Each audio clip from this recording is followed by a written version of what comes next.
Good morning, Blululu. How you doing? You know, the thing that makes me Blululu was never just the fact that the math wasn't mathin', right? It wasn't the numerous confessions. It wasn't the juxtaposition of half-empty gyms versus sold-out stadiums. No, it was the fact that for him, the stakes were Casablanca or prison.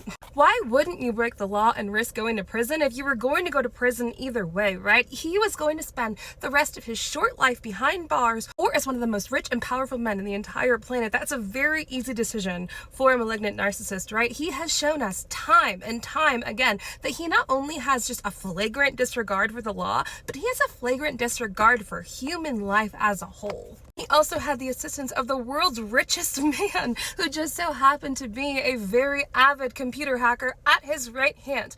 Well, I'm telling you this now because those stakes have not changed. Thank you to Don Lemon for pointing this out, but the day before yesterday, the Joker attended a summit of people who believe in the big lie in 2020, and he asked them for assistance. He said, please do this for me one more time. I mean, it's not really just for me, but if you're able to do what I want you to do, then they won't be able to win for at least another 50 years or more. And of course, the thing that he wants them to do is to get rid of mail-in surveys. Answer me this, is your opinion different if you walk into a booth versus if you filled it out in your house and then dropped it in a mailbox? Absolutely not.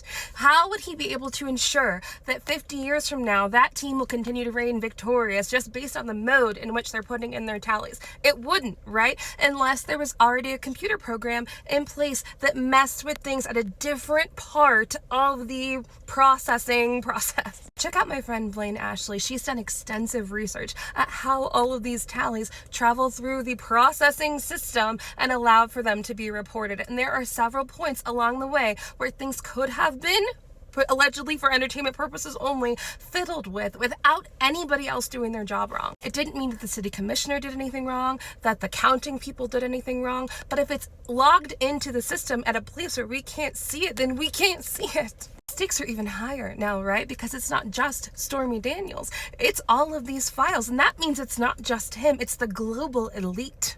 So there's going to be very rich and powerful people lining the pockets of others to turn and look the other way, because in the event that they take out all of these roadblocks for the investigations into these files, then a ton of very rich and powerful people are going to prison, and they're not going to let that happen.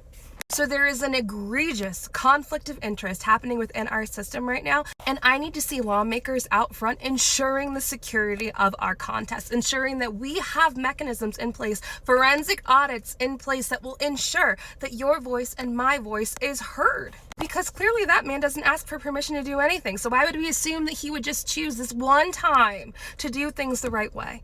Look at where we are right now and be serious with yourself about that. Keep your eyes up, keep your feet on the ground. I'll see you next time. Ta-ta!